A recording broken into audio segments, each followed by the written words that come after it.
Testing, 1, 2, 3. Good afternoon, everybody. How's everybody doing? In this cold, cold weather, you all are some brave people to press your way and come out to the Village Hall today. I am Trustee Linda Washington House, Village Trustee right here in the wonderful village of Sauk Village.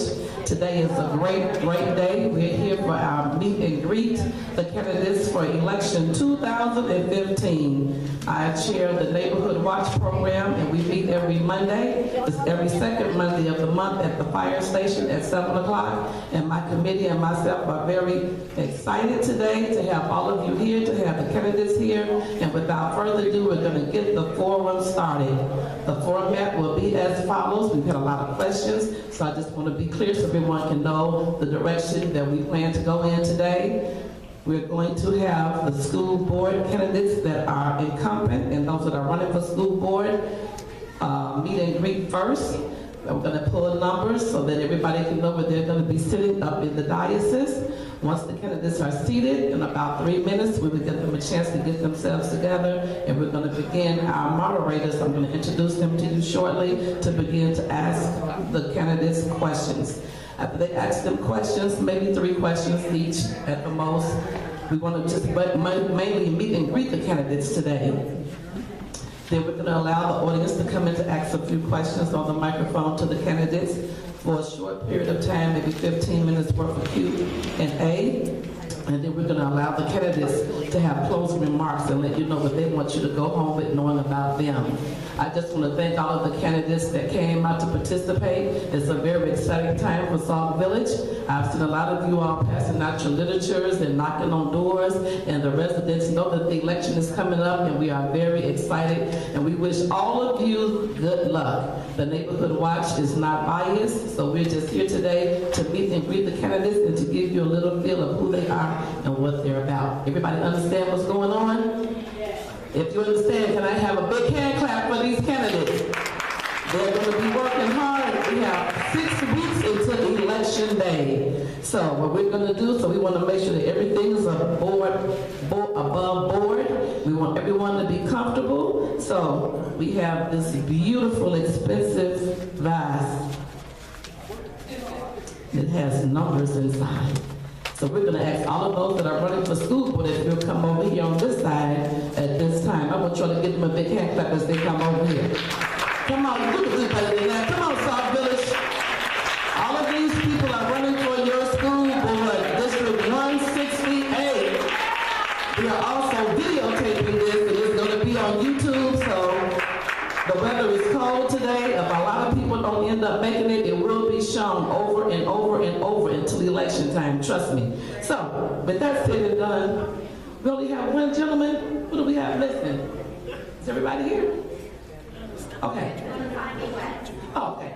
Since we only have one handsome man, we're going to let him pull first. And since I'm in charge, I get to be the one to make that decision. And whatever number you pull, you can sit in that chair, starting on this end, 1 through 6. What number do you have? 7. Number 7. So that remember, okay, always the number 7.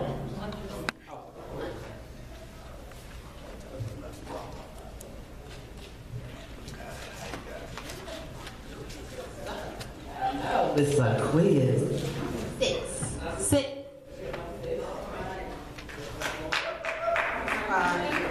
You're going to share number 5. Y'all pull it in order. No, we're shaking it, shaking it, shaking it. 2. Number 2.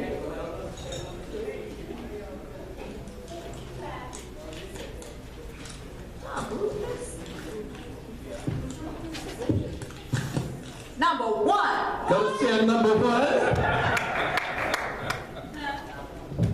Close to you. 3. Chair number 3. Clap your hands for these candidates one more time.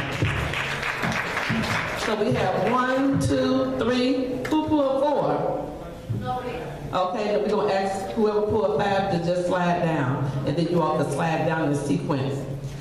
Okay, we're going to give them 2 or 3 minutes to get themselves together as you all get to know your neighbor. Don't borrow no money from nobody, just tell them your name.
Okay, does everyone have their name?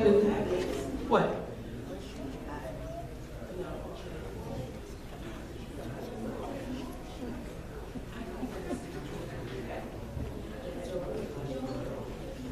Okay, but without further ado, at this time, I'd like to introduce our moderators. If you'll just turn so the people can see who you are. These are my Block Club captains. This is Carolyn. This is Greg.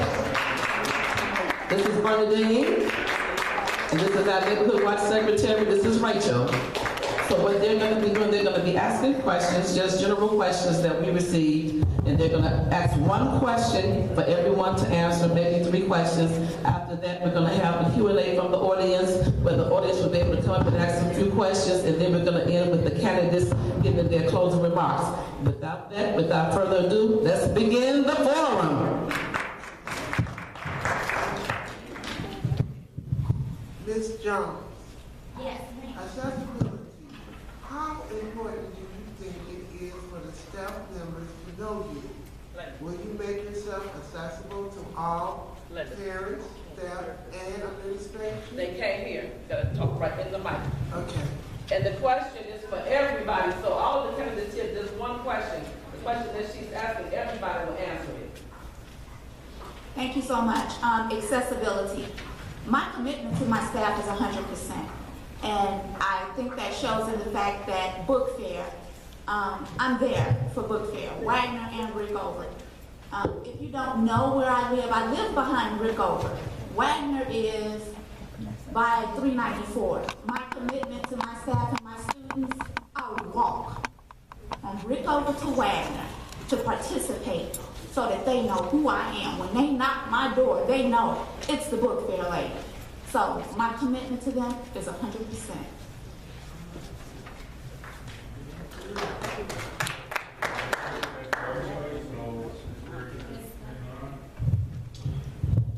Greg, they all have one question, right? Yeah. Okay.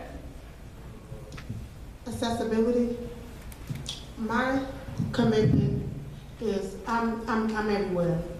That's 100% also. Like I said, I went through all the schools, so I know what I went through, and I know what I want for the children, and I want what's best for the children. So I'm going to be there anytime I'm needed. As far as the staff knows me. I'm always in the school. Staff has my cell phone number, has any number they can get in contact with. I'm always there. So I'm 100%.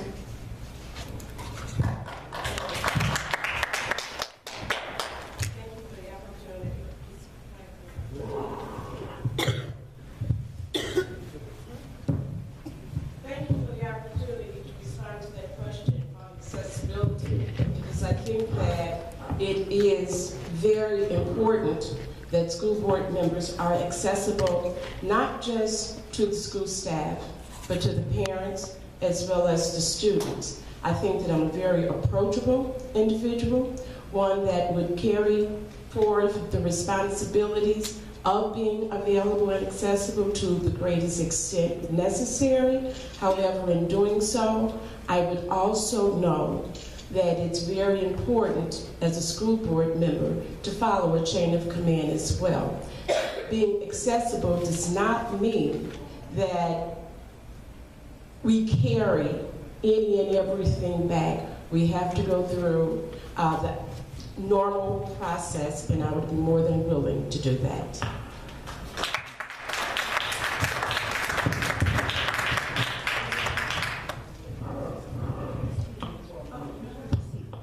Testing.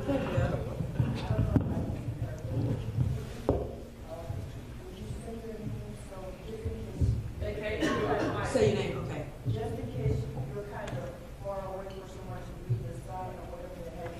Okay. Okay. Can you state the question one more time for clarity? Okay. Accessibility. How important do you think it is for the staff members to know you? Will you make yourself accessible to all parents, staff, and administration?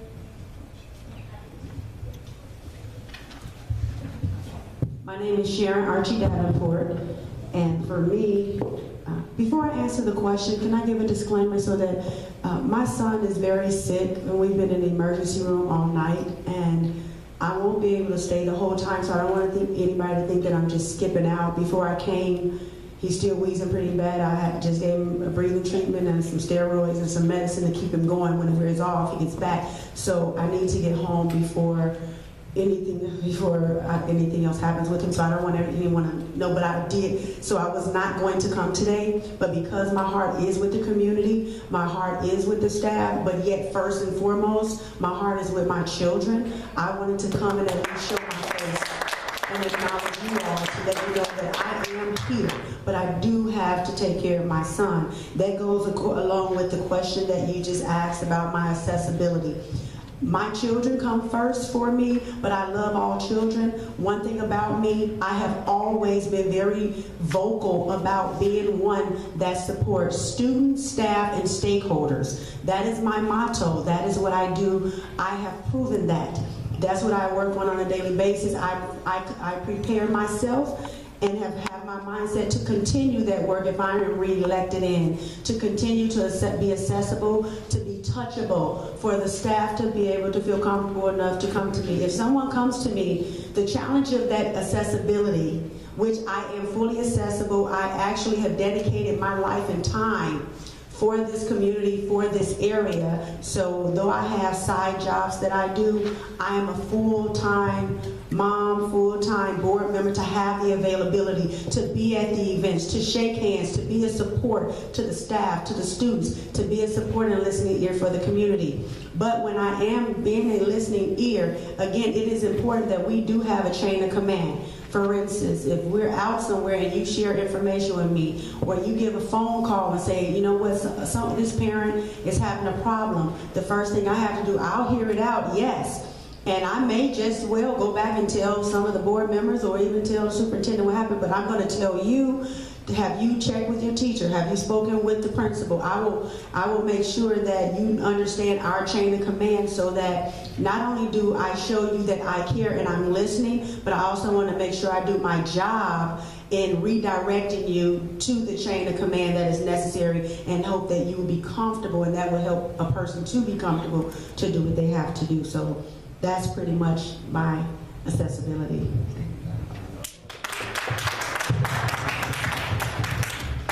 My name is Sandra Isom, and when I am elected, I will definitely be accessible. I used to work for District 152 in Harvey. I was always accessible. I went to school. I took my children to school. I picked my children up. I met the principal. I worked with the principal. I knew all the teachers. I went to every function in the school district, and I would make myself accessible here also because I love the children. And we as Sauk Village, you know the old phrase where they say, oh, it takes a village to raise a child? It takes Sauk Village to raise a child. All of us together, working hand in hand, and working with the parents, working with the community to better our community in our school district and the better things for the kids. That's it. Hi, my name is Philip Bazil, and I'm also a candidate for school board for District 168. I'm currently an assistant principal at a school in the west suburbs. So as far as accessibility, that's one of my functions as an administrator. I've been an educator for quite some time, and I've always been accessible for my parents, my students, my colleagues as far as the teachers are concerned, and my administrators and leaders. I am a collaborative and reflective leader. So in order to be collaborative, you have to know everyone in your building, you have to know the people in your community. And I think I take pride in that. I do that with my staff right now, and I currently want to do that as well with Sauk Village if I become a school board member. Thank you.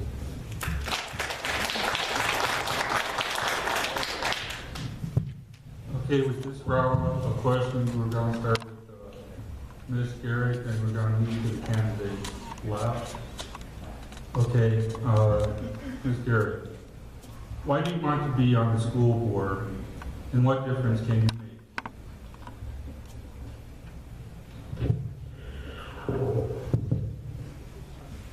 I want to be on the school board because I love kids.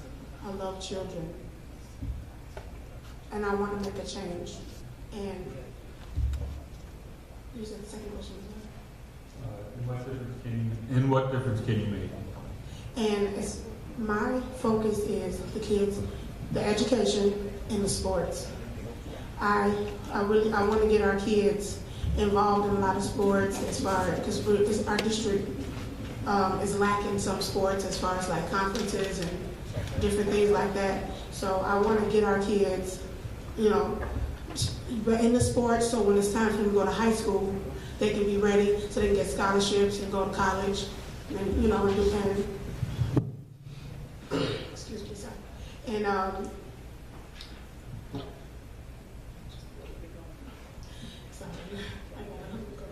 anyway, so that's one of my focuses. My focus is the kids' education. My focus is the kids' education, and I want to focus on the sports also.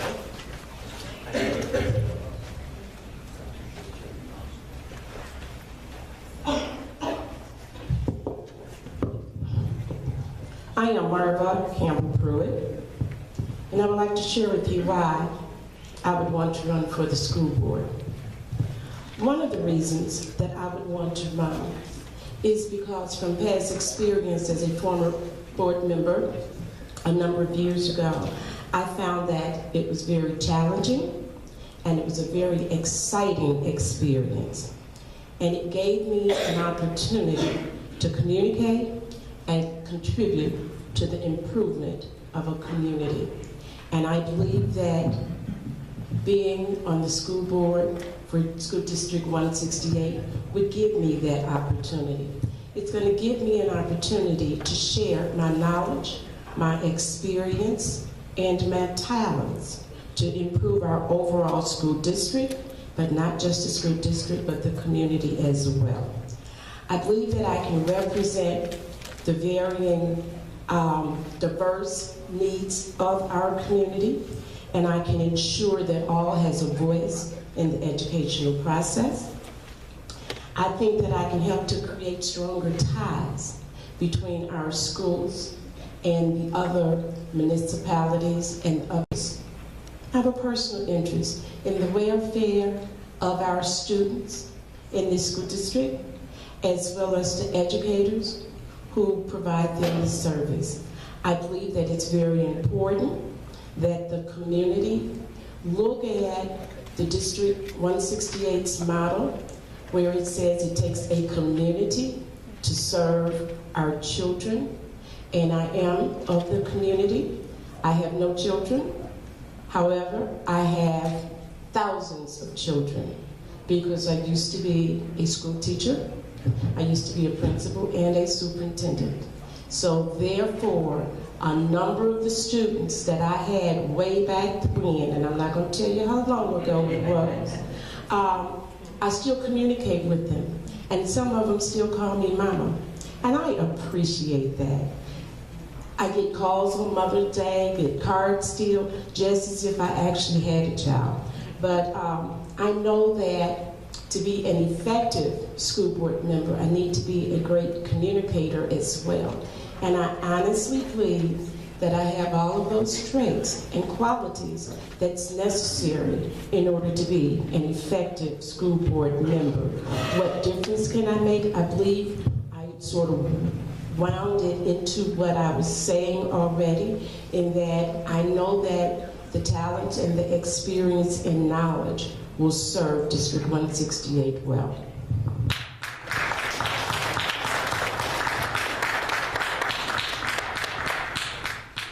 Okay, question is why do you want to be on the school board, and what difference can you make? Mine is a combination. There are several things. One, financial, helping to ensure the continued financial stability of the district, even though helping to ensure that and being fiscally responsible.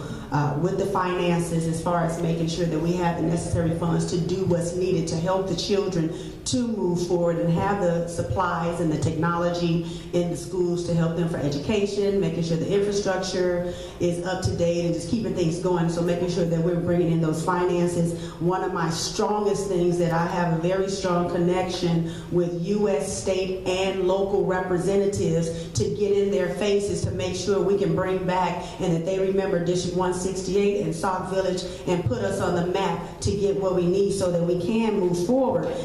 And moving forward and the things that we need, having a new vision for the district, knowing what our logo is, bringing up the academics and finding out other ways and bringing in data coordinators and just really understanding. We only see the bottom. Oh, your school is not meeting AYP and your school is not doing this. Well, how are we determining the curriculum? How are we actually getting the staff to know what we need to do? Well, the board's job is not only to hire a superintendent, the board's job is to write the policy for the district. The superintendent does the procedures and execute it. So how do you write a policy if you haven't educated yourself? How do you write a policy if you don't know why the state is making the mandates that they're making? How do you write a policy?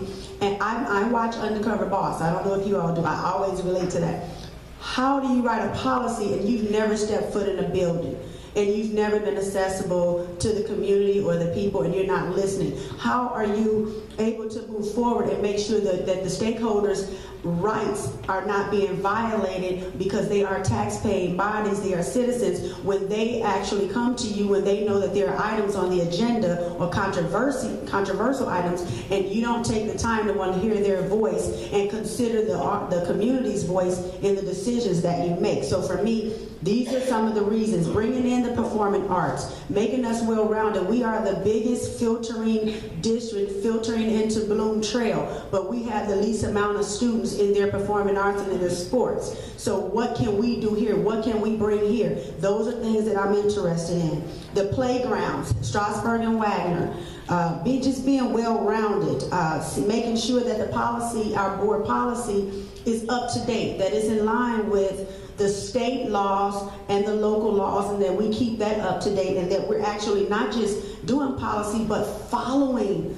policy, because that is a public document. The other thing, I had a makeover, helping the parents be fiscally responsible. Fiscally helped with their finances, because we don't have a uniform, we have a dress code. Being a part of helping to encourage a more relaxed dress code, to help with parents driving around with gas, to help with parents having to buy all these different clothes when it saves more money, when they're not so stuck and focus on clothes, when we need to focus on education and get these scores up and get these children getting their foundations in the way it needs to be. And then also my last thing, outside of technology, and I really want to get back on the board, because technology is a major for me at this point, and helping the children, because we're living in a technology world. That's really major for me, that our children are not ignorant to that, and that we have them prepared, because the parks testing that's coming up is going to be, they really need to understand technology to do it. But the last one that I wanted to relate to is how the demographics of our community has changed tremendously. I've been out here, I am a homeowner, I do pay taxes. I've been out here 10 years and it's changed drastically, the demographics. We have a 40% turnover rate even in the school system, which affects grades, but the demographics play a role in our teaching staff, because we don't have a huge change in teaching staff, but a huge change in our students. So making sure that the proper professional development is given and made so that our staffs can understand our children, and that can help minimize the discipline rate when you understand a child and how they operate.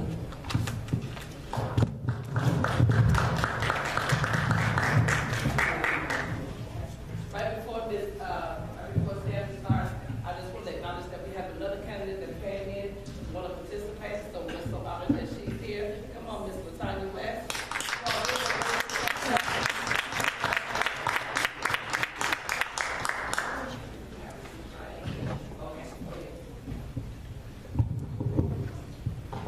Good Could you repeat that question, please? Yeah. Why do you want to be on the school board, and what difference can you make? Well, being on the school board, it will allow me to work and advocate for all the children that's in our community. And also, I'm very much concerned about the safety of our children. You know, when they get out of school, I would like to implement something for that, to watch out for their safety and get them off the streets, because they're like fighting. Sometimes when I'm driving down the street, they're out there fighting. If we could, you know, implement something like that for the children. And also something like conflict resolutions for the children, alternate ways to solve problems without guns, knives, you know. Because sometimes our children, they come to school and they don't know who they are. And things that are going on in the family, what happens is they bring it to school. So that is very much needed to be looked at, and that's my concern.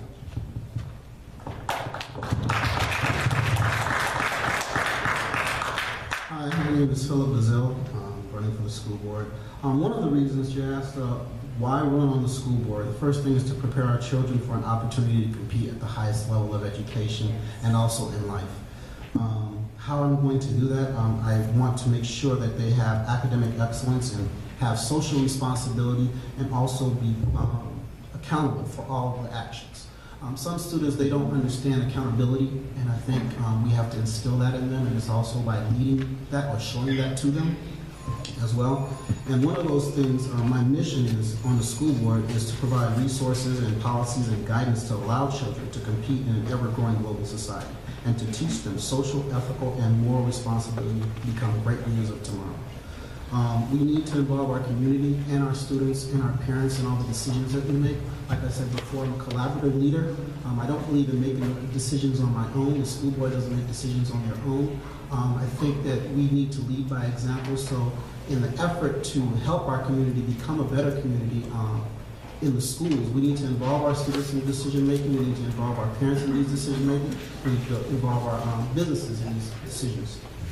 So I think by working together, we can get these things accomplished. One of the candidates did talk about Kara and Park. I'm very familiar with all the inner workings of the school. I was a teacher for 4 years. I'm currently administrator at the school, so I know what it takes to, or what the teachers are dealing with in the schools. As far as discipline is concerned, I'm a disciplinarian in our school, so I know exactly what they're facing as well. And in administration, I know all the tasks and all the responsibilities that they have before them. So I know they have to work very hard with the school board to get these things accomplished. And that's what I bring to the table as far as being a candidate for the school board. Thank you.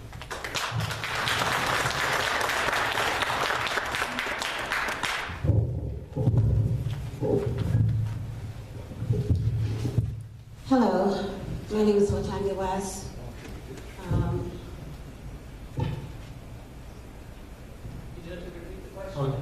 Yes. Just a question.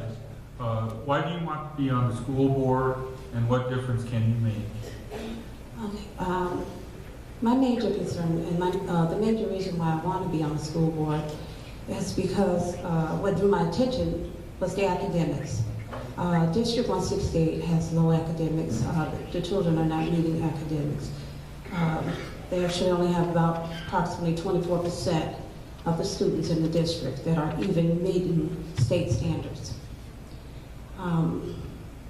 This is a problem for me because it has to be of several reasons. I mean, you can't really blame it on the students alone, the parents, or the teacher. I mean, we all need to come together because this is a problem. And one of the things I'm focusing on is the motivation of the students. Students need to be motivated.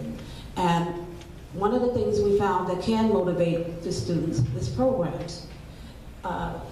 It's consistent with them working harder if they're able to be in certain programs. They have to keep up a certain level. And another reason is that parents need to get more involved. And as he said, kids need discipline. Discipline and the programs that I'm hoping that with the help of the community that we can get it into our school system, because these programs will also bring in funding. If you have a good program, then it's a bunch of investors, foundations that would invest in our community. A good school system will help build a good community. But like he said, a board is set up several people with the voice of one. And I would like to be that voice for not only the children, but the parents and the teachers, because they work hard to deal with some of the kids that do need discipline.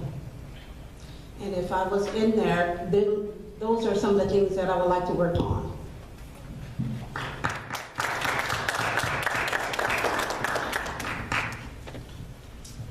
My name is Tammy Jones, and y'all really want me to speak after listening to the rest of these guys.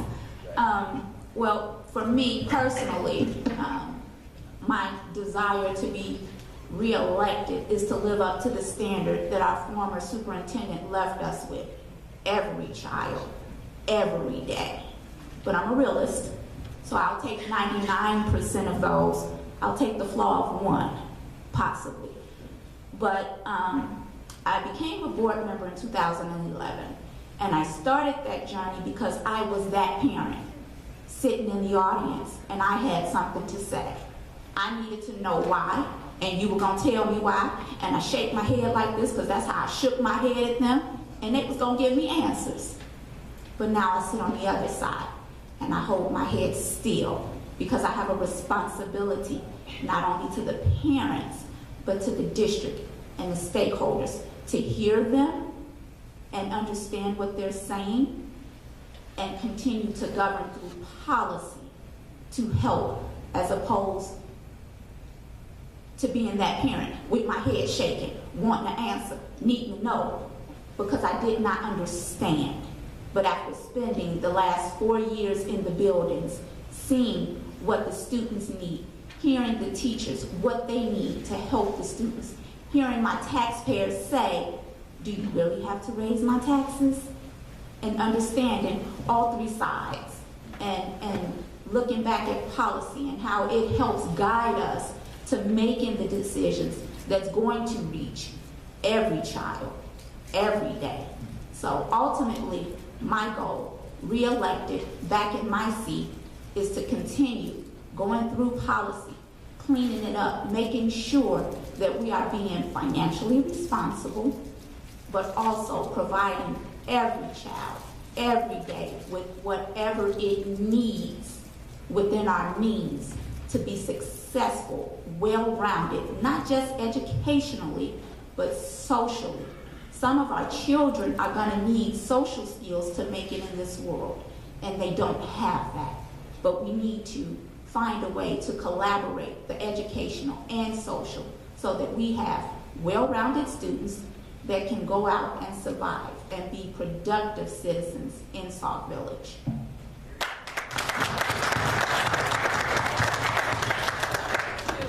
This will be our last question for the entire round. We're going to ask everybody to keep your answers limited to 2 minutes and not a minute. Okay, and then also for this next question, we'll start with Ms. Campbell Pruitt, and then we'll move to the left like we did before. How will you let parents interact with their children in the school? Like, how will you allow them to interact with their children? Like, how will you allow a parent like myself to interact with their child? To be able to, does that make sense? I'm trying to understand that question. And as a result, I'm going to do my very best to answer. However, it's my understanding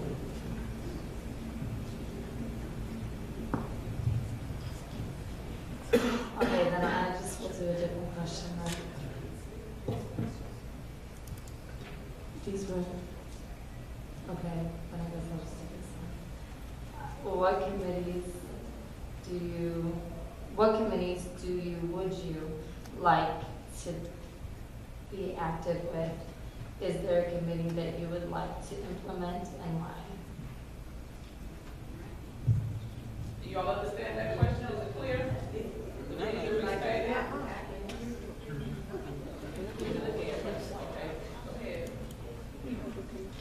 You all have to excuse definitely understand. You think you're nervous over there?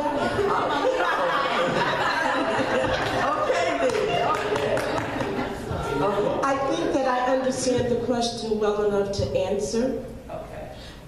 From my understanding, but if I may interject, I would like to repeat it again so that the others can also have an opportunity to think on it a little bit. Okay, but thank you. So what you're saying is this: what committee do you or would you like to be active with? Okay, that's part one. Is there a new committee you would like to implement, and why? In the school. In the school. As a board member.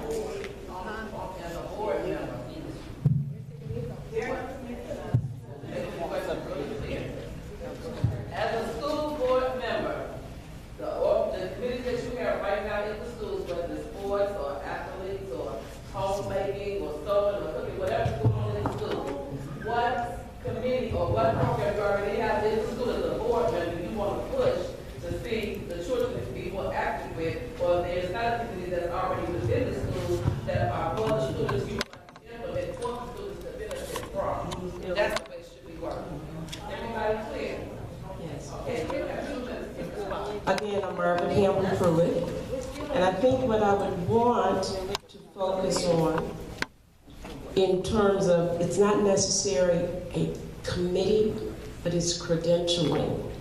And that is something that occurs across the state, and I would want to encourage an increase in the number of our educational personnel who seek national teaching certification. I think that the state of Illinois has state standards, but at the national level, there are national standards by which I think that our youth would greatly benefit from as well. So I would like to see some or more of our teachers take advantage of that stringent learning process and that curve. Another thing that I would like to do, and I think that's very important, and that is to build upon the current anti-bullying program that the schools have. It's very critical issue that's not just facing Sauk Village, but it is also quite global, and it goes beyond, I'm going to beat you up after school, you know, that we had when some of us were much younger. Our youngsters are killing each other over this, so I would really like to see something done to everything within Sauk Village to increase our student involvement in community events. Lastly, I would like to encourage our student participation in varying educational and developmental programs. I mean, I'm talking junior achievement, 4-H clubs, AXO, Special Olympics, and things along that line. Now, you asked which one would I be willing to charge now. Where Special Olympics is concerned, and a friend of mine that's in the audience remember when we used to run up and down the field for Special Olympics when I was a track and field coach. Well, I didn't know what I was doing then. However, I made Coach of the Year the second year because of my dedication and just really into it. Well, I know I'm not going to do Special Olympics track and field. However, I would like to encourage our students' active participation in Special Olympics. I would like to encourage the village of Sauk Village to take a greater role, not just in raising funds for Special Olympics, which is what we do, but to have our youngsters actively engaged. And I was given a time, so that's why I'm not expounding anymore. Okay, because I'm actually in it, I really do need a little bit more clarity on the question, because it says, what committees would you like to be active with, or would I like to see? And the challenge that I have with that question is because there's 3 different areas of committee. The board actually have standing committees that are strictly board. that are through policy. The board also participates in standing committees through the administration. The administrations have committees as far as like the policy committee, the handbook committee, the discipline committee, the budget committee. I'm pretty much on all of them, actually, so all the ones I'm naming. So I'm very heavily involved. The parent-teacher advisory committee. Inside the schools, there are other committees as far as like for the children, computer club, green club, the different sports, performing arts, different things like that. We're looking at bringing like soccer and track and field, so we really want to push it. That's something that I'm really looking to push, is really push the performing arts. So that's something I want to see. That's something that is in the making.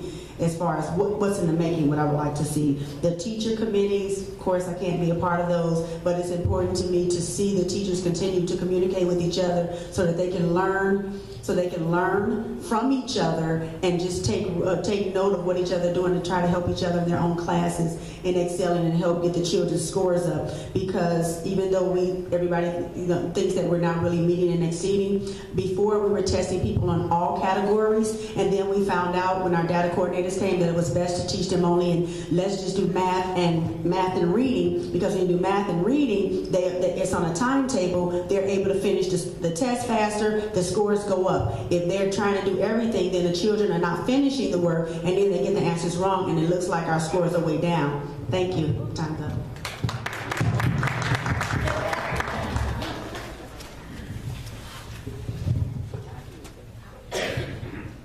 I would like this, the music committee, I don't know if it's a committee or what, but music would be good for the children to keep them, busy and stir up their gifts that they have in them.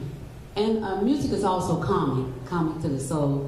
Give them something to do, funding for the music department. I think that would be great, And also, I would like a program to be started for the children that bullies others. We always talk about anti-bullying, but why are the children bullying?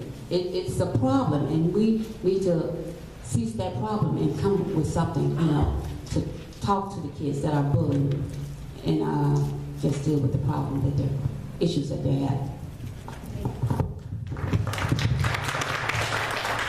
Hi, my name is P.L.A.N. once again. There are two committees that I would like to join as part of being a board member.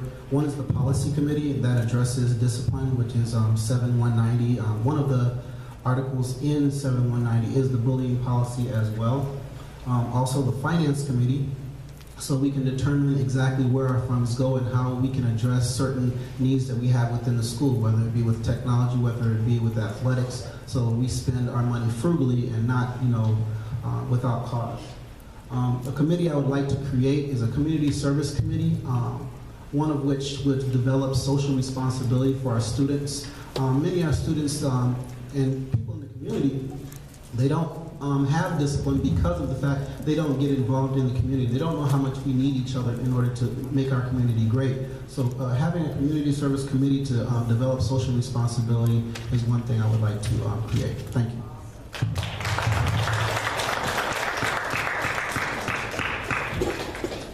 Hi, my name is Latanya West again, and my focus would be the academic committee. The reason why I say academic committee is because we do have the Honor Society, but what I mean by the academic committee is something that would make learning more fun, something that would make learning, make the children want to learn, something that will make them want to reach academic growth, because it's really necessary. And all the other programs, like I said before, sports, music, and some of the other things that the other candidates stated, would help them to get to where they need to be in this academic committee. Another thing that I would like to bring out would be a parental awareness committee. That means letting the parents know what's going on. We always stating, at least I hear this a lot, that parents don't come to things that's happening. And I think that if we had a committee, maybe something or somehow, some way where we can go out and meet the parents. Where we can have where the parents to notify them of different things in academics and talk to them on a personal level, that this will help our kids to bring up their academic levels and to get involved in more programs. If we had some group of people that just concentrated on just that one thing, getting parents involved.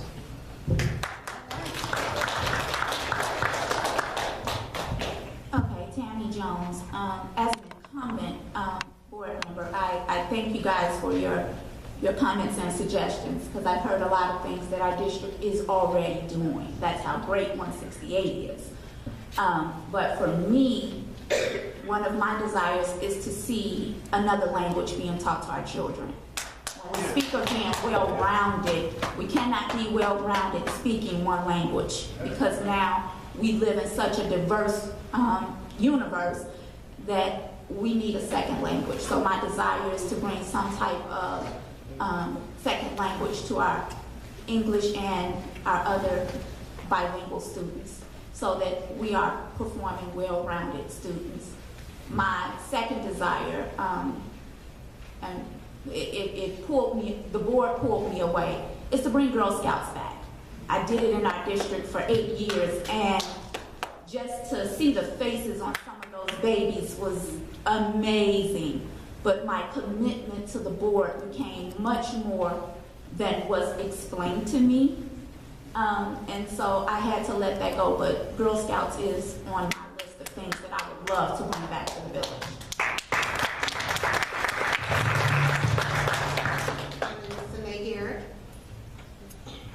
Well, one of the committees that I'm actually on at the school now, where I'm the cheerleading coach for Rigover. I would love to bring softball back into the village, because now we had to go to other cities to play sports when I went to play sports in my own village. I would love to see more homework clubs. We have homework clubs, but I want to bring more homework clubs. And I also want to bring clubs for the parent, a club for the parents, so they can help their children with the homework. Because some of the homework that these kids getting, we can't help our kids. So I would love to bring like some type of committee so the parents can talk what the kids are being taught. So when they come home and the kids like, can you help me with my homework? And I'm like, and yet I'm part of the handbook committee, the policy committee, and a lot of other committees in the school district.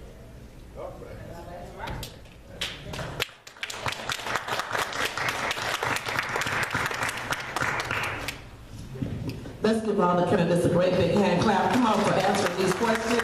They did a fine job. At this point, we're going to open up the mic for a few questions for about 15 minutes. So if you're going to get in line now. When I count to 3, whoever's not in line, we're going to need you to get in line at this forum. Just like in church. 1, 2, 2.5. Okay, 3. I want to say to the candidates while the audience is getting their questions together, this is a friendly meet and greet today, and we are very humbled, the neighborhood watch, that you all decided to come and participate. All of you gave great answers, and I know that all of you all are going to be out there knocking on doors at the stores, in the community. At this point, nobody has won. Everybody has the same opportunity. You all have heard the questions that they've answered. We have some residents. I'm going to ask you to keep your questions friendly. You can ask a question and anybody can answer it, or you can direct your question to a particular person. We do not want to be rude to anybody. If I feel as the chair that is getting out of order, I'm going to ask you all to refrain from your question, and we will discuss your question on the sidebar. We're not here to embarrass anyone. We don't want anyone to feel uncomfortable. This is a mature audience, and you've been great. I want you to give the audience a hand clap. Candidates, clap your hands for them. So with that being said, we're going to open up the mic at this time, and we're going to move expeditiously. You can ask your questions. Whoever would like to answer, you can have 1 minute to answer the questions. If you notice on the flyer, it also said one-on-one interviews. That means at the end, they're going to have a closing remark to make, and then they'll be in the foyer to pass out their literature, and we're going to move right into the trustees. So we don't want anybody to leave because the trustees will be up next. And with that, we open up the mic.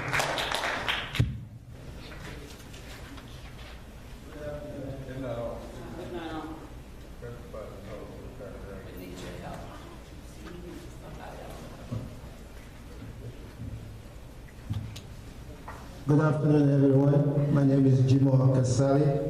I've been a resident in Sauk Village for 20 years.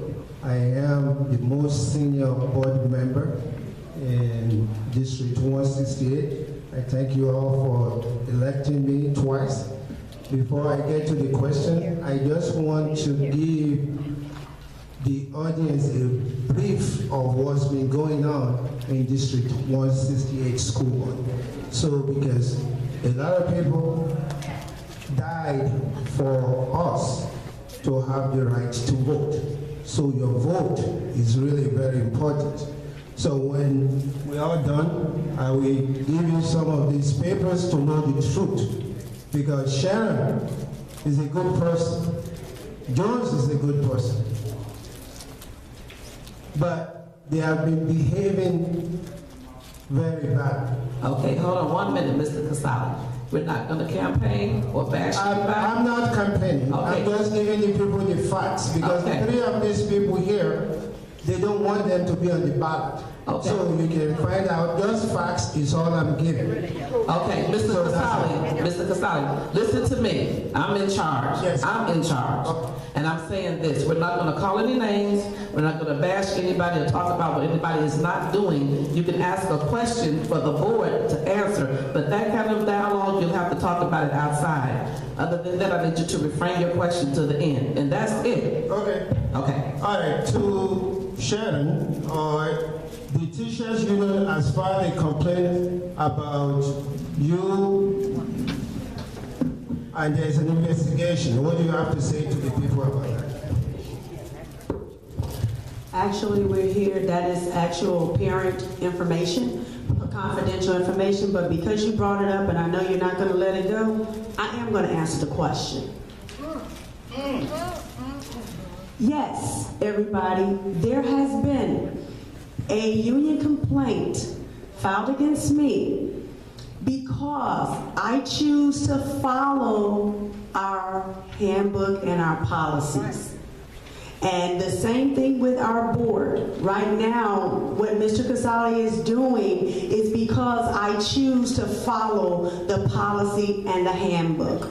When we tell parents, and let me go back a little bit. I just need to answer this real quick and I'll talk real fast because I also have to go. Our board has a policy. We had a vacancy, short version of the story. We had board members who chose not to follow our policy. Anybody, we out of 10,000 people, one person chose to put in the information to fill that vacancy. One person, our board chose not to follow the policy and to not interview that person. Didn't say we had to vote for the person, it said interview. We could have came out and said no and then reopened it. I chose not to reopen it. This really upset some of our board members, and that's why we're in the position that we're in right now. So the county had to come in and put someone in, which on Monday I will be installing in Maxine Towers in that place because the county had to come in because we have half our board members, which are the 3 of us, Tammy Nicole Jones, Sinead Garrett, and myself choose to follow our board policy. When it comes to me as a parent, even though I'm a board member, I am still a parent. I have parental rights. I have privacy rights. And that's where people get confused at. Every school year we ask everybody to sign a handbook, you and your child. Once you sign that document, these are the rules and guidelines that you're going to go by. When you sign that document, guess what that means? That is a legal binding agreement that you're going to follow suit. And we've had some classrooms that are cold. My son is not only sickly, so if my son is sickly and there are times that the school has not done what they were supposed to do, even though I I sit on the board, I'm still a parent. Therefore, now I have to speak up as a parent. My personal privacy rights have been violated, and so have my children. I am an advocate for that. So that's a major problem. I have never sued the district. I filed a formal complaint. In me filing a formal complaint, in retaliation, in retaliation to the people that I filed a complaint about their behavior, of how my son was being treated because we were going according to the handbook and they were not. In retaliation, they filed a complaint against me, and that's what you see. The handbook does not, on page 74, if anyone would like to read our handbook, it states you can wear a sweater without a hood. And then it states that you can wear a sweatshirt. You can wear a sweatshirt without a hood. You can wear a sweater. It does not say without a hood, and it doesn't address jackets at all. My son has a jacket with a hood. He needed it. It was cold. I insisted that my son be able to wear it until we change it in policy. We have to follow our own words and our own guidelines. And some people were upset with me. So that's what Mr. Casale is referring to. And as a sitting board member, no one can reprimand a board member. If the only thing that can happen to a board member is a censure, and that would be our lawyers would send a letter, just like they did to the entire board, because we're not following policy. Some of our board members are not following policy. So they send a letter saying you have to follow policy. The only thing that can be done is a censor. You have to have 4 board members that say, okay, we didn't like your behavior. Yes, I was an upset parent. I'm going to tell you the truth. That's one thing about me. I'm very upfront. I went to the school, yes I did, to the office, and I let them know I'm very upset because you all keep bothering my son, and if I'm being treated like this, I wonder how many other parents are. I would like to see administration. As I waited for administration, end of my story, as I waited for administration, I had specific staff members to come and keep bothering me, and I asked them to leave me alone. And if I ask you to leave me alone several times, if a parent asks you to leave them alone, and you don't, and I'm sitting here, then when we get in now, we're going to have an issue here. So when I got a chance to see the report that was presented to the community before I saw it this past Friday, my privacy rights as a parent has been violated again. What he's given out as a board member is violating the privacy rights of a parent again. And that's why I want to be on the board, to make sure that parental rights are not violated. And I have not done anything wrong as a sitting board member. If you'd like further details or conversation about it, you can meet me Wednesday at Hometown Bureau at 6 o'clock. I'll be there until 8. Thank you. Okay, for clarification, thank you. You're the current president of the board. Okay, we will have no more questions like that. Let's continue with a mature adult forum. Thank you. Please ask your questions, and we're going to ask everyone to answer them in 1 minute because we have another session that's starting with the trustees in 40 minutes. My question is, can you discuss skills that are needed to be an effective school board member? Skills that I feel is needed outside of, to be a board member, all you have to be is a voting resident, sleeping 75% in the area that you are the board member in, and you have to be 18 years or older. But for me, it is behavior. It is a major, it doesn't matter if you don't like a person. It doesn't matter if you have personal issues with a person. When it's time to be the characteristics of someone who knows how to separate personal from business, and let's take care of it and know what we're there for, because we're the head and it trickles down. And if our administration see if we can't come together unified, then we're not doing the work of the people. So for me, it is important that any board member is able to set aside differences, personal egos, personal behaviors and attitudes, and come together for the good of the people, and also for a board member to understand if they're outvoted on something, we are still one. We speak as one voice.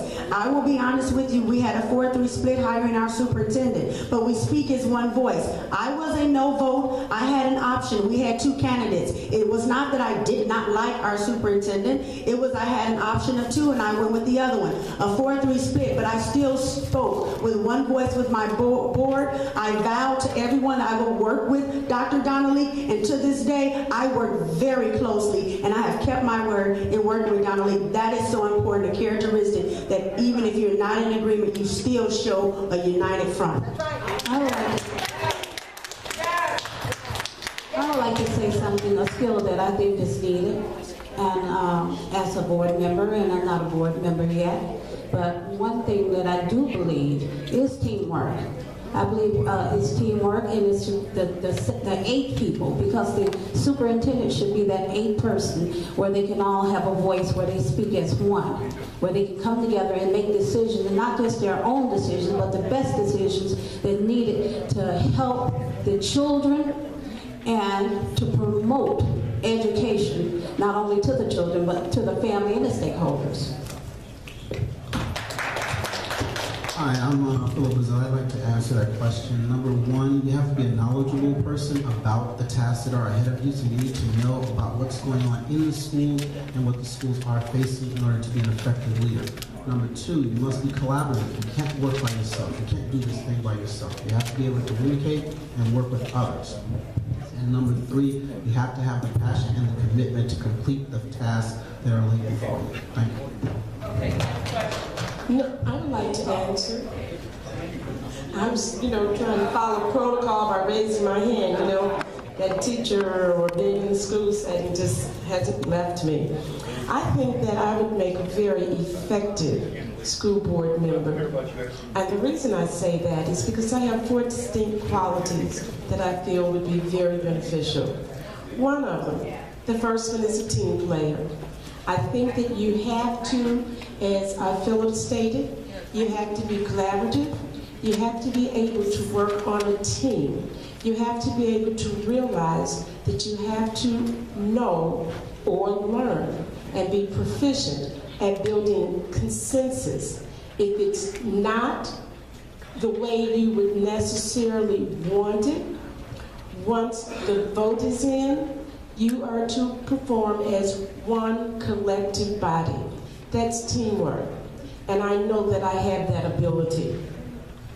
Another thing, I have the time. I am retired. And I heard Tammy say that she didn't realize it was going to be so time consuming, but I know that it's going to take 15 to 20 hours per week, or per month rather, to be an effective board member. Some take less, others take more time. I know, me being the overachiever that I am, I will probably expend more than the 15 or the 25, but you got to have the time, and you have to be willing to do your homework. I call homework when you're given documents to prepare for a meeting, that you come in prepared. Okay. I'm being told to hurry up, and I know I can't talk and be a little verbose. But another thing is, you have to have a desire to serve the children in the community. I have that. I won't expound upon it. And the last thing that I state is to respect the needs and feelings of all involved, whether it's the students, the teachers, the other board members, the superintendent, or whatever. You have to be a caring individual. Hi, my name is Francine Anderson, and my question would be, as a school board member, and we know that our education or our academics is low, and we also know that the board sits with $16 million in its forfeiture. I am interested in finding out, what would you do as a board member to expend some of that money to educate our children, to bring their academic levels up? What did you do? Will you be willing, my question could be answered with a yes and a no, and what would you do in order to spend some of that money to make sure that our children become educated so they can have a better academic scoring level? 2 minutes. Okay. You want to go first? Thank you. Thank you for your question. Tammy Jones is the name. Currently, yes, we do. We have a almost $17 million budget. However, there are some things coming down the pipe that is going to be mandated by government, by state government, and we are attempting to be fiscally responsible. However, we have done several things to enhance with our student learning. There were several computer carts that have been installed in all the schools, preparing us for PARC and for the Common Core assessments that are coming down the pike. So with that being said, we are heavy with policy and governing through that policy to ensure that we are making a balanced budget and still providing for our students. Yeah. This Monday, I would love for you to come out and you can get way more details and see. And, this Monday is our board meeting at 6 o'clock. Our business manager will be doing a mid-year budget review. And I have asked her to include our property tax questions that people have been asking of why do we raise taxes. And I've also asked her to include how and why we use the fund balance, the $16,987 million, why we use it the way we use it, and why we can't use. Right now, the state is looking to put the pension, which is TRS, that's the pension, on the backs of the school district. If they do that, we'll need money to be able to pay for that. We'll have to cover that. Also, we also have to have at least 3 months fund balance in the bank according to the state, so that if something goes wrong, we will have funds. Also, we are 65 to 75% dependent on the state. Your tax dollars, our tax dollars, is actually the only stable income that our district has. So, and what happens is the state owes us money. When our taxes, they owe us that. They have to give that to us. But with us being 65 to 70% depending on the state, they can reallocate that money somewhere else and then we won't get it. But we're $439,000 right now behind, waiting on the state to give us our money. So we have to pinch it to the fund balance. If we use all the fund balance right now, how are we going to meet our monthly bills? How are we going to meet payroll? So that's a major, major issue for us on how to do it. You can come Monday, you can get some really, really good details, a breakdown, see the slideshow and everything on how we're doing with our finances and why we're using them the way we do. Please ask my question. I didn't answer the question. What was the question? I'm sorry, Ms. I'm sorry, My question was, Ms. what would you do to be creative? Oh, I have an answer to that. Yes. Okay, the answer to... Okay. What would you do as an individual to be creative? Oh, we're doing that now. Some of that fund. Got you. Well, to be creative to help with the money because we are operating in a deficit. We are using the monies for that to help cover our deficit that we're working on. That's all we're using the money for at this time. But because we have some other things that we're changing, we're in contract negotiation, like what the teachers are being paid, we're actually cutting that down so that we're not operating in a deficit, which now that'll give us more money other areas because we also are trying to have our iPad pilot to continue on. We're trying to do technology with the fund balance, but we're not trying to spend all at once, but we are trying to use that to upgrade the technology and get iPads in the hands of all the students, and we'll have to use that fund balance for that. Did that help answer the question some with the iPads? Yes, ma'am. Okay. Something for academics, please. I said. Yeah, the iPads are going to help because we're doing a lot of work on technology on the iPads. We're moving away from books. Right now, if we use a history book, President Obama won't be in the history book. So it's very important that we really gear towards technology and we can have more updated information and be able, the students can really work on it.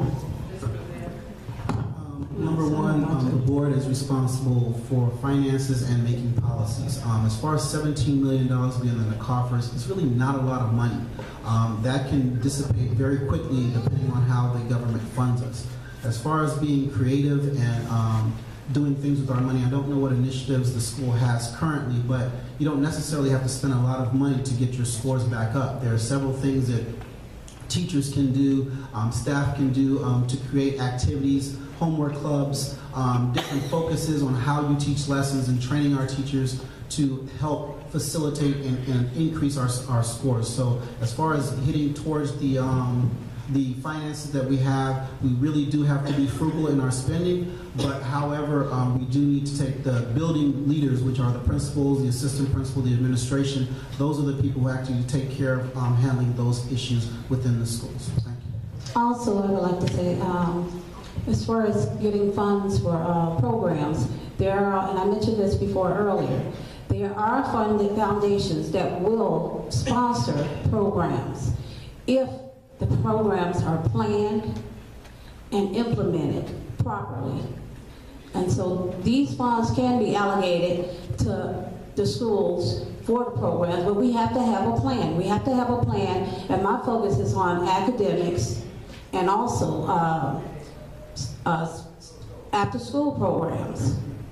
So the school don't have to spend a lot of money if they have put these plans into place and set them up so that people that's very much interested in helping children will sponsor these monies for these programs. But we have to have parents involved. We have to have parents willing to have their children participate in these programs. We have to have people willing to do these programs, to teach them and participate.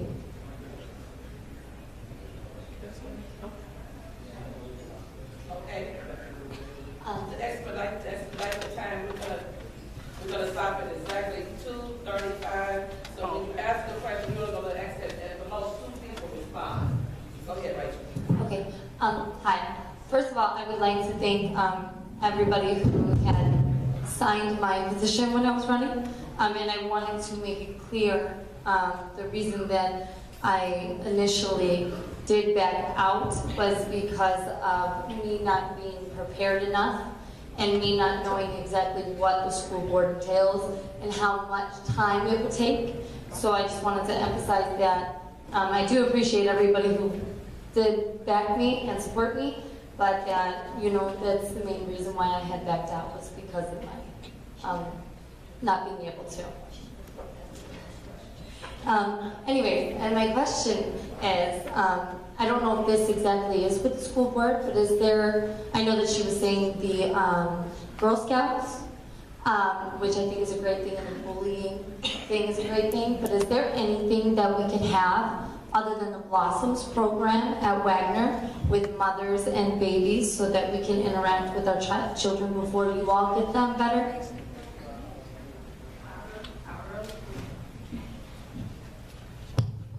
Blossoms is part of the early childhood program that is actually separately funded by the state, not by our actual district. But because the state is always behind on the funds, our district pick up the slack and we pay it and wait for the state to pay us back. So at this time, you are always welcome in the school in your children's classroom. You just call the school office, let the teacher know in 24 hours, at least the courtesy of 24 hours, and you're welcome to go and sit in and shadow any time and have lunch with your child. It's just a matter of communicating with the building and the building staff. Frank Williams, Sauk Village. My question to you is this.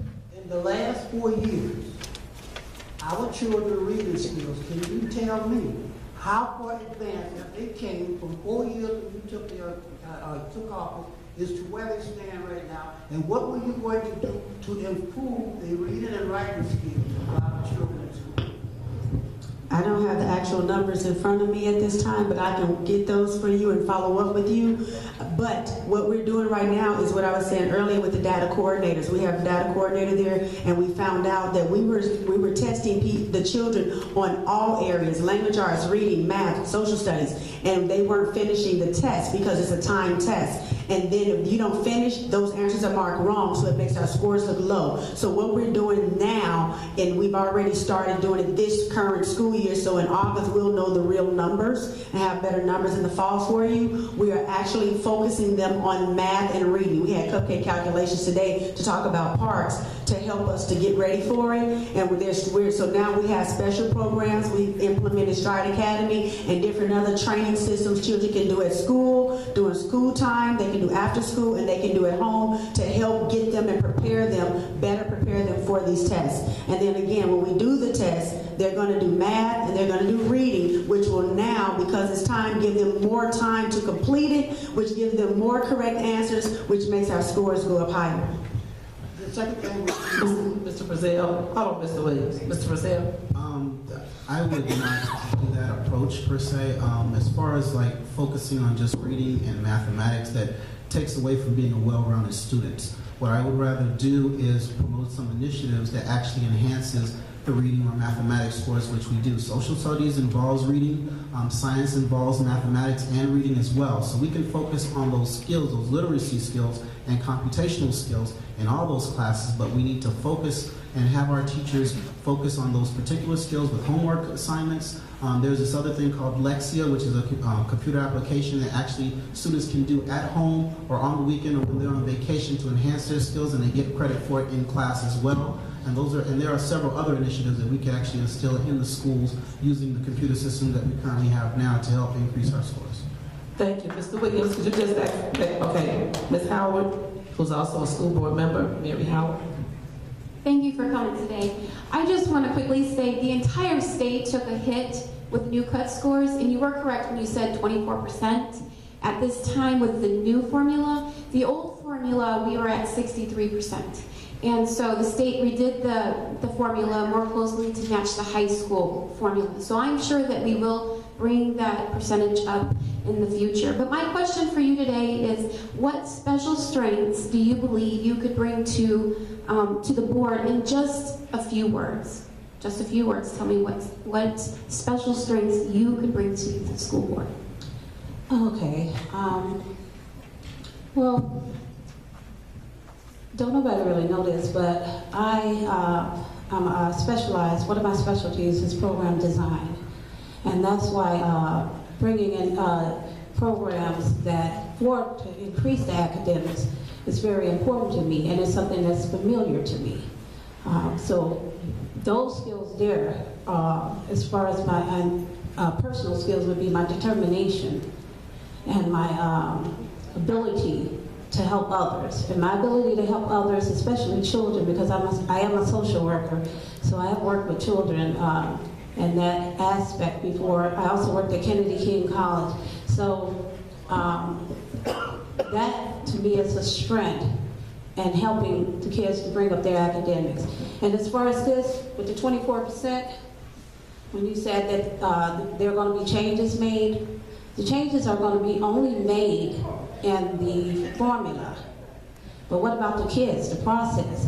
These kids have to be prepared. They have to have some, I understand the teachers are learning now, but the kids need to be learning as well. They need to be in the program now, learning, in order for them to raise up their academics. Because what about the 8th graders that's leaving now? The 8th graders that are leaving now, we can't go on a hope and promise and say, well, you know what? 6th, 7th, and 5th graders are going to learn this new program. What about the 8th graders? What about now? This is here and now. This is the time where we need to be preparing our kids for this Parks test. The Parks assessment is an assessment that's bringing our kids from the lower, what did you say, what percentage they needed to have, 63, and it's making 24. The new is going to raise the percentage, right?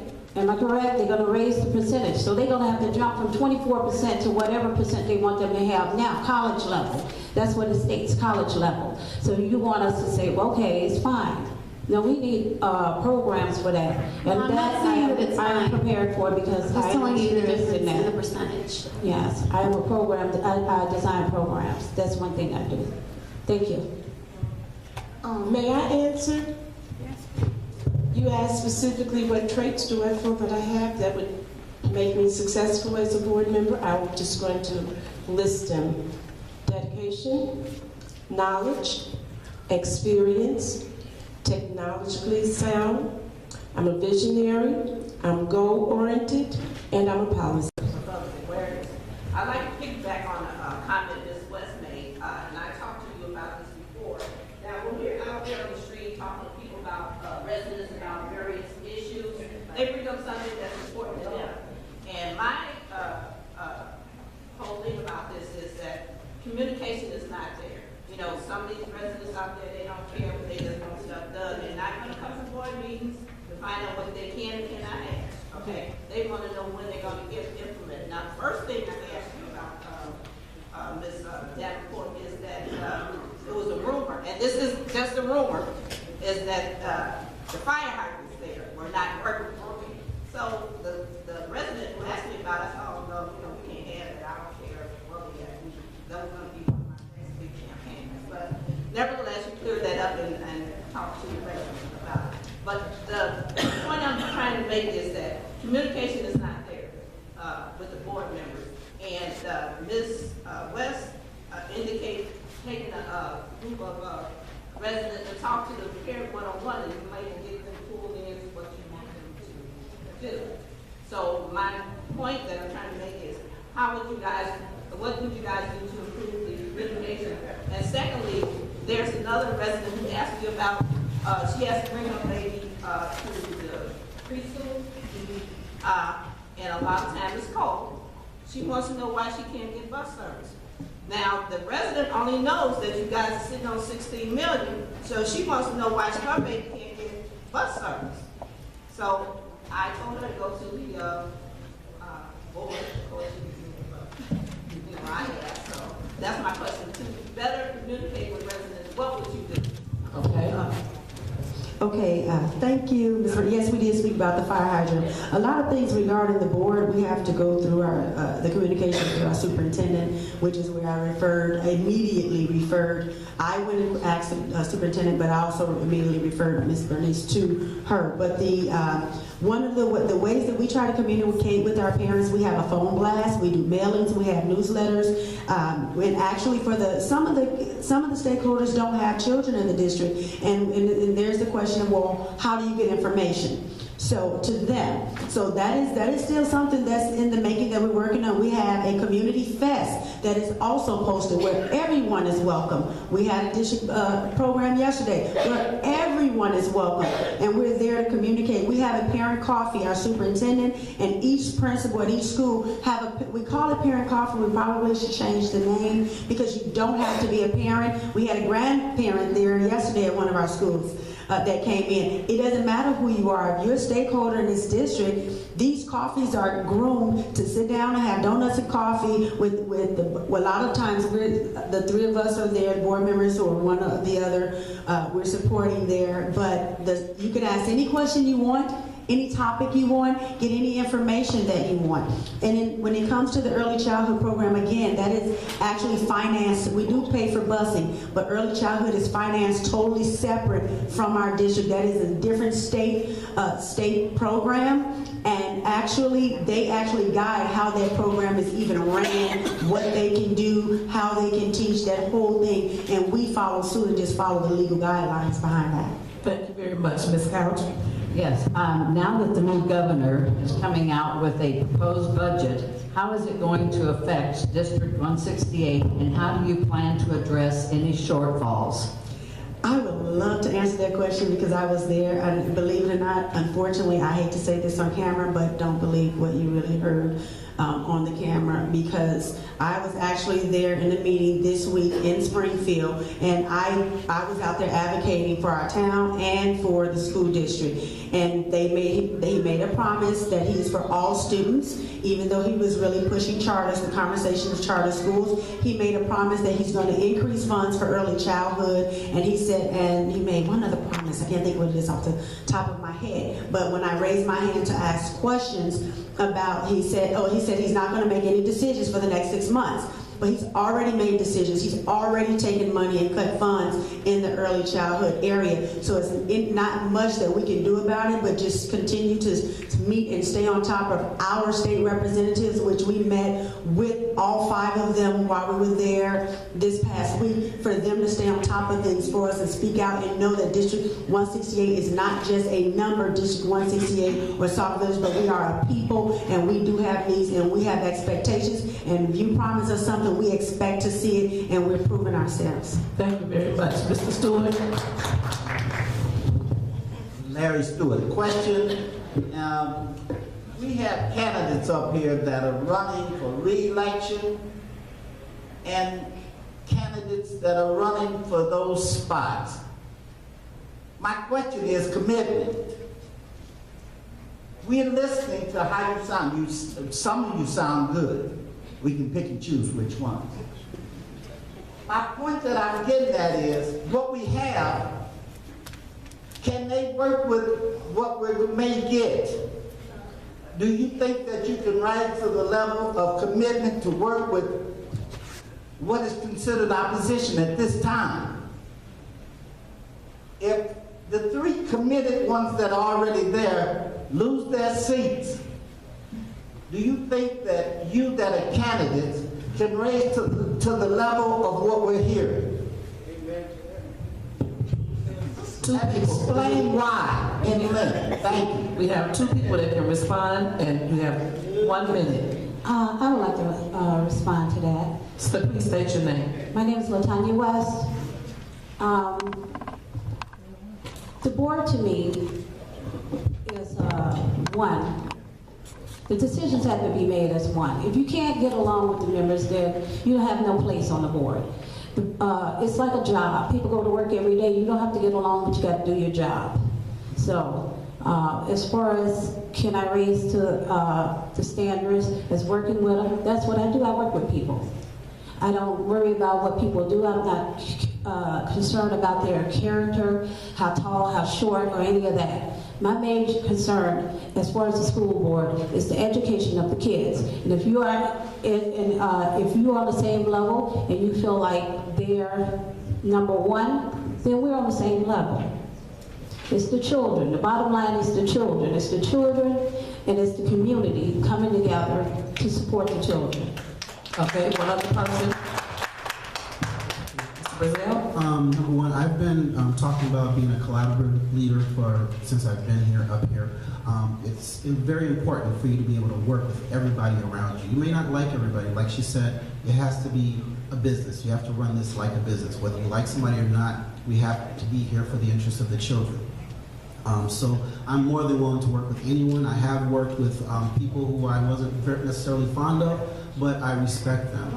As you, I've always respected you, and we've had, our situations, but I still respect you as an individual. But I would like to address the question that was there before, as far as we having shortfalls for the governor taking money away from us. I would like to answer that question real quick, if you don't mind. Yes, but we don't have that. I just wanted to say that we can write grants to help those gaps that we do have, and we need to actually work towards getting more grants towards our school to deal with those shortfalls that we might have in those. I want to just comment real quick. I am a grant writer. I write grants. Okay.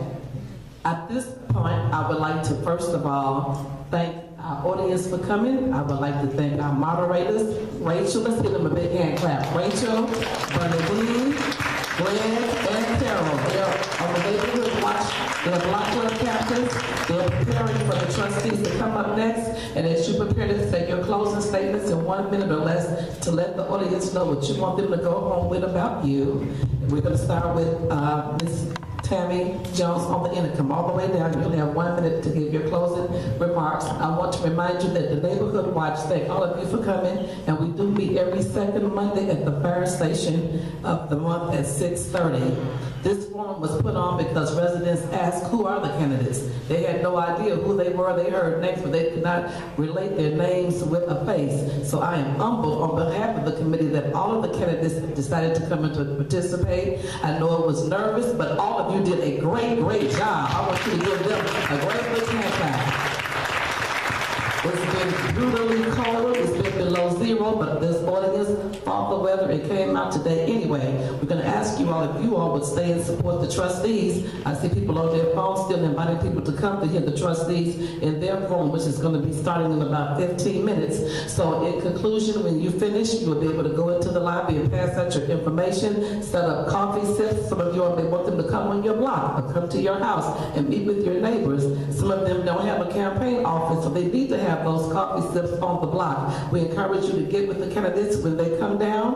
When the trustees come up, they'll be doing the same thing when they come down, setting up coffee sips to come on your block, meet your neighbors. They have about 5 weeks until election day. And right now, nobody has won, so everybody has the same opportunity to knock on doors, to get in those stores, and talk to the residents of Sauk Village. That's my final statement. And with that being said, we're going to start with Ms. Jones. I want you to state your names and let the residents know what you want them to know in 1 minute or less.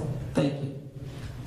Tammy Jones, first and foremost, thank you, Trustee Washington, for this opportunity. Thank you guys for coming out with the interest of heart for the children and the district and where our community is going.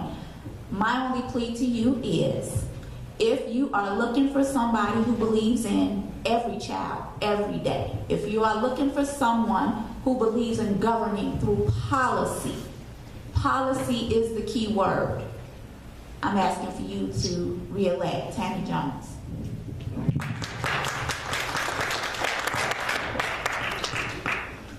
Sine Gary, if you're looking for someone to bring more sports to the district, to help the kids' academics come up, if you're looking for someone who's always dedicated and always there, if you're looking for someone to follow policy, if you're looking for someone that has a financial background, vote for Sine Gary. Again, I am Martha Campbell Pruitt, and I have a history rich with professionalism, acts of volunteerism, and proven community service. I pledge to give that in my stint as board member. I'm a retired public servant. I am very proficient with program implementation, fiscal management, professional development training, and policy and decision making.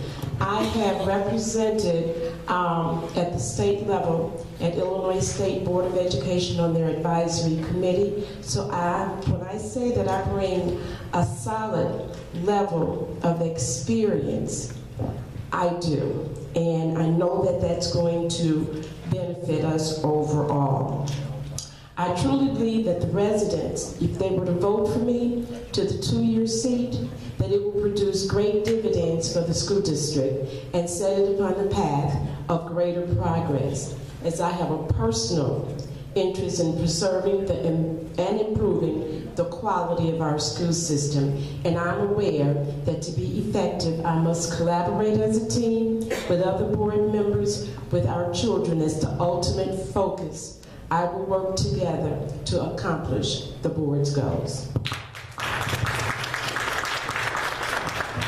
Again, my name is Sharon Archie Davenport. Please excuse me when I'm done speaking. I will be stepping out. But if you vote for me, and I hope that you will, so that I can continue the work that have already began and the major great things that have occurred since I've been on the board the last 4 years. The work that I've done on this board, I would pass my time if I began to list them, but know that in 4 years I've become a master board member through the Illinois Association of School Boards for our South Cook Ridge. Is the highest level of distinction in the state of Illinois for the work that I have done on the board thus far. I am also a member of the executive and governing board for the South Cook region, in where my work, along with some of my board members' work, helped get us the only South Cook distinction of good governance distinction, for the first one in the history of District 168. Also, I am one for students, I am one to support staff and to support stakeholders and to work closely with our administration and state reps to make sure that we are following the law and we're getting all that we can for our children, focusing on the rights of special ed students and understanding that Common Core. And lastly but not least, through the constant, as board president, and I do have conflicting, relationships with some of my board member colleagues, the constant public disrespect that I get from them, not only out in the public, but in the board meetings. Even on Monday, you'll probably get some stuff. For me, I'm still able to keep focused and do the work of the people because I know what I'm there for. So if you re-elect me, you can know you have a strong tower who is focused and who knows that no matter what comes her way, no matter what is thrown at her, she is not going to forget the students, the staff, and the stakeholders of this community and of District 168.